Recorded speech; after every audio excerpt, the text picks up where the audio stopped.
Sarawak Heritage Festival 2026 Sarafest yang berlangsung di Universiti Kebangsaan Malaysia hari ini berjaya menghimpunkan pelbagai lapisan masyarakat dalam usaha untuk memperkenalkan dan memartabatkan warisan budaya negeri Sarawak.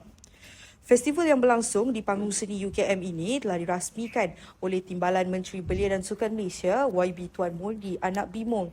Keunikan budaya dan kepelbagaian etnik Sarawak menjadi tumpuan utama dalam Sarawak Heritage Festival 2026 yang berlangsung meriah di panggung seni Universiti Kebangsaan Malaysia. Festival yang dianjurkan bagi mempromosikan warisan budaya negeri Sarawak itu menampilkan pelbagai persembahan menarik seperti tarian tradisional Iban, alat muzik sapeh dan persembahan nyanyian daripada barisan penyanyi kelahiran Sarawak seperti Naki, Muhammad, Iskandar dan Anastasia Nelin anak Nambar. Sarawak Heritage Festival ni dia sebenarnya sebuah program kebudayaan lah yang menghimpunkan mahasiswa dari pelbagai IPT, IPG dan juga sekolah awam lah sebenarnya.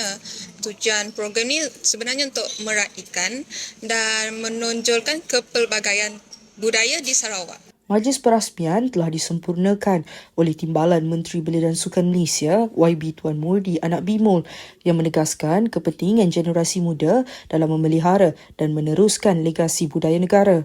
Oleh kerana program ini adalah program yang julung kali diadakan, saya harapkan program ini akan dapat diteruskan bukan sahaja oleh pelajar-pelajar Sarawak tapi juga pelajar-pelajar Sabah dan Semenanjung sekaligus secara keseluruhan lah supaya program ini dapat diteruskan mungkin dalam skala yang lebih besar melibatkan universiti-universiti lain. Mungkin tahun ini dianjurkan oleh UKM, mungkin tahun depan dianjurkan oleh This is a exchange of culture. So salah satu cara kita untuk memelihara ataupun memelihara kita punya adat, budaya dan warisan.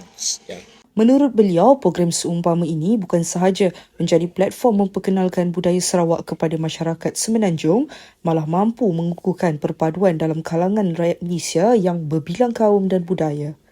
Sepanjang festival berlangsung, tinjauan mendapati rata-rata pengunjung berpuas hati dan membuka mata mereka terhadap budaya tradisi Sarawak. Pengunjung juga berharap agar program sebegini dapat diteruskan untuk memperkenalkan budaya Sarawak kepada masyarakat di Semenanjung. Datang sini sebab saya nak tengok budaya Sarawak, macam mana orang-orang Sarawak ni menjalankan program dan juga apa intipati culture Sarawak dalam program ni. Banyaklah yang saya belajar berkenaan apa yang program saya join ni.